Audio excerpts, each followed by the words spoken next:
નમસ્કાર દર્શક મિત્રો, હું શીતલ મહેતા. ન્યૂઝ ઓફ કચ્છમાં આપનું સ્વાગત છે.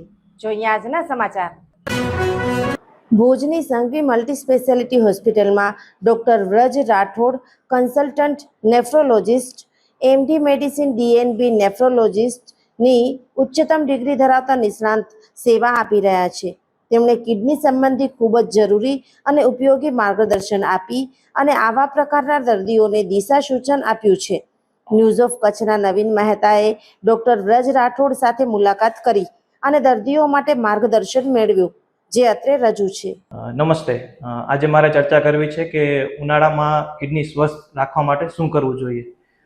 હું doctor Vraj Rathod, consultant nephrologist એટલે કે કિડની રોગોના નિષ્ણાંત, સંઘવી મલ્ટી સ્પેશિયાલિટી હોસ્પિટલ ભુજથી. ઉનાળામાં જ્યારે કચ્છ ક્ષેત્રનું તાપમાન 42 થી 45 ડિગ્રી સુધી જતું હોય છે, ત્યારે આપણા ખેડૂત મિત્ર જેને લાંબા ટાઈમ સુધી તડકામાં કામ કરવાનું હોય છે, એમને ડિહાઇડ્રેશનનું રિસ્ક રહે છે. ડિહાઇડ્રેશનથી કિડનીના કોષો પર અસર થવાનું પણ રિસ્ક રહે છે. તો આ ડિહાઇડ્રેશનથી બચવા માટે દિવસમાં મિનિમમ 2.5 થી 3 લીટર જેટલું પાણી પીવું જોઈએ. આની સાથે સાથે લીંબુ પાણી અથવા ORS એટલે કે ઇલેક્ટ્રોલ પાવડર પણ લઈ શકીએ.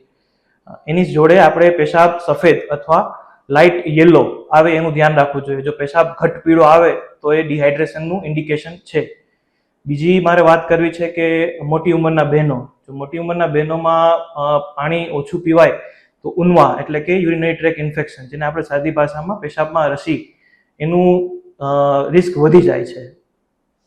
એના પછી મારે વાત કરવી છે કે જ્યારે ઉનાળામાં ઝાડા ઉલટી કે એવું કશું થાય તો આપણે એવી માન્યતા હોય છે કશું ખાવાનું બધું બંધ કરી દો, તો એનાથી પણ ડિહાઇડ્રેશનનું રિસ્ક વધે છે.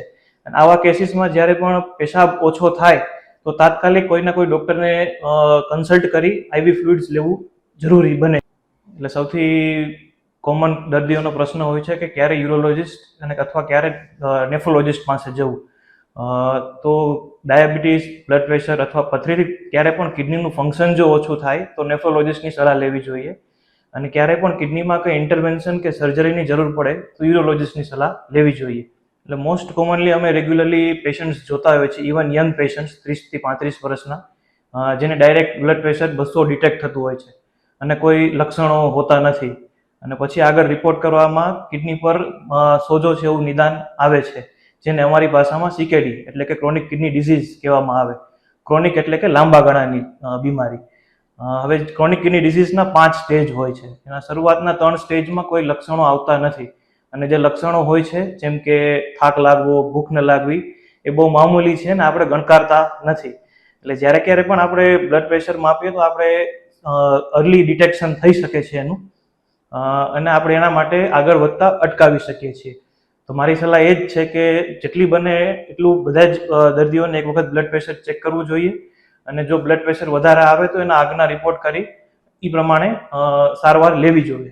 બીજા સિમ્પટમ્સ પગમાં ઘણીવાર સોજા આવતા હોય છે અને બીજી લેબ રિપોર્ટ પણ એક બનતો હોય છે, તો એ શું છે?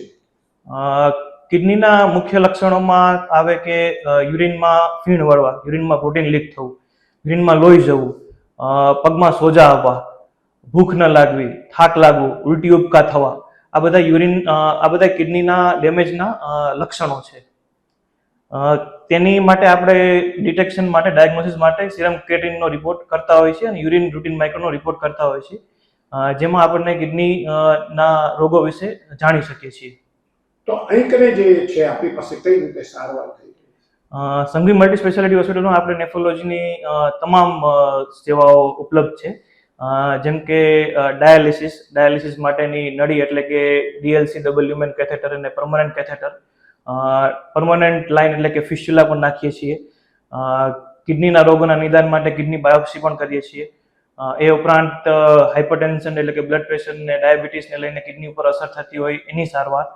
ઉપરાંત એક્યુટ કિડની ઇન્જરી એટલે કે કોઈ પણ ઝાડા ઉલટી બાદ કિડની ઉપર અચાનક મારો લાગે તેની સારવાર. એના બાદ કિડનીમાંથી પ્રોટીન લીક થતું હોય તેની સારવાર. એ બધી જ સારવાર આપણે અહીંયા સંઘવી મલ્ટી સ્પેશિયાલિટી હોસ્પિટલમાં ઉપલબ્ધ છે. ખાસ કરીને પ્રાઇમરી જોઈએ તો અત્યારે આપણી કને કેવી પ્રકારના પેશન્ટો જોવા મળે છે? તમને જૂના નવા કેવી રીતે આવે છે?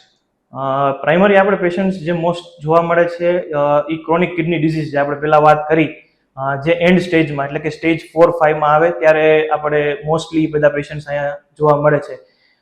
એને જ આપણે જો અર્લી ડિટેક્ટ કરી લઈએ કે સ્ટેજ 2-3માં આપણી પાસે આવે તો એને આગળ જતા અટકાવવા માટે શું કરવું અને કઈ રીતે કરવું એની સારવાર આપણે અને સલાહ આપી શકીએ છીએ.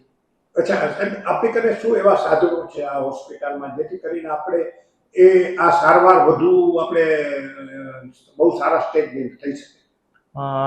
અત્યાર સુધી કચ્છના ક્ષેત્રના લોકોને કિડની બાયોપ્સી માટે અમદાવાદ કે રાજકોટ જવું પડતું હતું. આપણે અહીંયા કિડની બાયોપ્સી પણ કરીએ છીએ, પરમનન્ટ કેથેટર એટલે કે ડાયાલિસિસ માટેની પરમનન્ટ લાઇન એ પણ નાખીએ અને ફિસ્ટુલા એટલે કે ડાયાલિસિસ માટેનું હાથમાં આવતું મશીન એ પણ બેસાડીએ છીએ. આ બધી જ સારવાર આપણે અહીંયા ત્યાં ઉપલબ્ધ છે. અને આપણે દરરોજ એવરીડે માટે છે કે કોઈ પર્ટિક્યુલર ડે માટે અહીંયા સારવાર? ના, હું 24 કલાક 7 દિવસ અહીંયા હોસ્પિટલમાં અવેલેબલ રહું છું. એ રીતે સંઘવી હોસ્પિટલમાં નેફ્રોલોજી સંબંધે જરૂરી તમામ ઉચ્ચ ગુણવત્તાવાળા સાધનો અને નિષ્ણાંત ડોક્ટર સેવા આપે છે, જે ભુજમાં જૂજ ડોક્ટરો પૈકી ડોક્ટર વ્રજ રાઠોડ નેફ્રોલોજીસ્ટ છે. આ હતા આજના સમાચાર. આવતીકાલે ફરી મળીશું. ત્યાં સુધી મને રજા આપશો. નમસ્કાર.